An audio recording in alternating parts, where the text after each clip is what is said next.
Hi குட்டீஸ். ஒரு மாமரத்தில் ஒரு மாங்காய் காய்த்தது. ஒரு மாங்காய் என்றால் ஒரே ஒரு மாங்காய்தான்.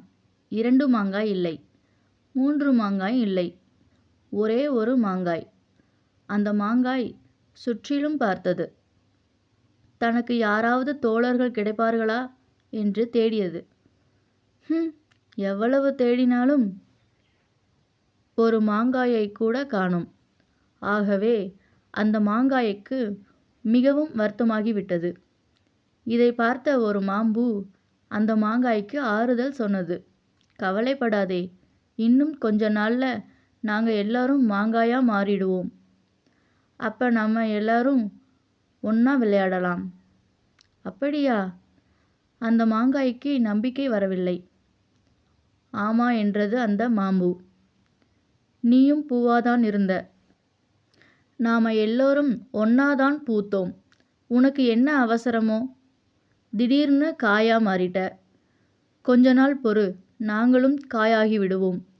அப்புறம் உனக்கு நூற்றுக்கணக்கான நண்பர்கள் கிடைப்பாங்க. சரி என்று தலையாட்டியது அந்த மாங்காய். நம்பிக்கையோடு காத்திருந்தது. சில நாட்களில் அந்த மாம்பூக்கள் எல்லாம் காயாக மாறின.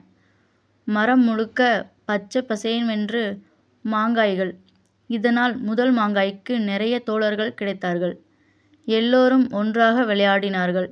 சில நாள் கழித்து அந்த முதல் மாங்காய்க்கு ஓர் எண்ணம். நான் தானே இந்த மரத்தில் முதலாவதாக காய்த்தேன். அப்படி என்றால் நான் தானே இந்த மரத்துக்கு ராஜா என்றது. ஹா ஹா என்று சிரித்தது இன்னொரு மாங்காய்.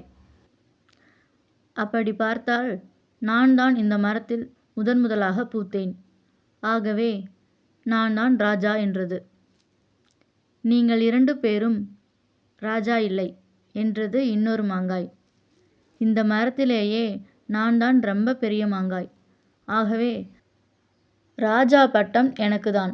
முட்டாள்களே, ராஜா எங்கே இருப்பார்? உயரத்தில்தானே. இந்த மரத்தின் உச்சாணி கொம்பில் இருப்பவன் நான். ஆகவே நான் தான் ராஜா என்றது இன்னொரு மாங்காய்.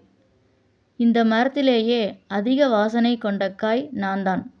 ஆகவே நான் தான் மரத்திற்கு ராஜா என்றது வேறொரு மாங்காய். என்னைப் போல் சுவையான காய் இந்த மரத்தில் எங்கும் கிடையாது. ஆகவே நான் தான் ராஜா என்றது இன்னொரு மாங்காய். சும்மா இருங்கள் என்றது அதட்டியது ஒரு மாம்பழம். நீங்களெல்லாம் இன்னும் பழுக்கவில்லை. நான் தான் முதலில் பழுத்தேன். ஆகவே நான் தான் ராஜா. இப்படி இரவும் பகலும் அந்த மரத்தில் இருந்த காய்கள் சண்டையிட்டு கொண்டிருந்தன. எல்லா காய்களும் ஏதோ ஒரு காரணத்தை சொல்லி தன்னை ராஜா என்று அறிவித்தன. மற்ற காய்கள் அதை ஏற்றுக்கொள்ளவில்லை. சில நாளில் அந்த மாங்காய்கள் எல்லாம் பழுத்துவிட்டன. ஆனால் இப்போதும் யார் ராஜா என்கின்ற சண்டை தீரவில்லை. ஒரு நாள் அந்த மரத்தின் உரிமையாளர் அங்கே வந்தார். மரத்தின் மேல் ஏறி எல்லா மாம்பழங்களையும் பறித்தார். கூடையில் போட்டு எடுத்துச் சென்றார். கூடையில் இருந்த மாம்பழங்கள் வெறுமையாக இருந்த மாமரத்தை பார்த்தன. இப்போது அந்த மரத்தில் யாருமே இல்லை. அதற்கு நாம் எப்படி ராஜாவாக முடியும் என்று நினைத்தன. அப்போது கூடை கீழே இருந்து ஒரு குரல் கேட்டது. நான் தான் இந்த கூடையில் முதலில் வந்து விழுந்தேன். நான் தான் இந்த கூடைக்கு ராஜா.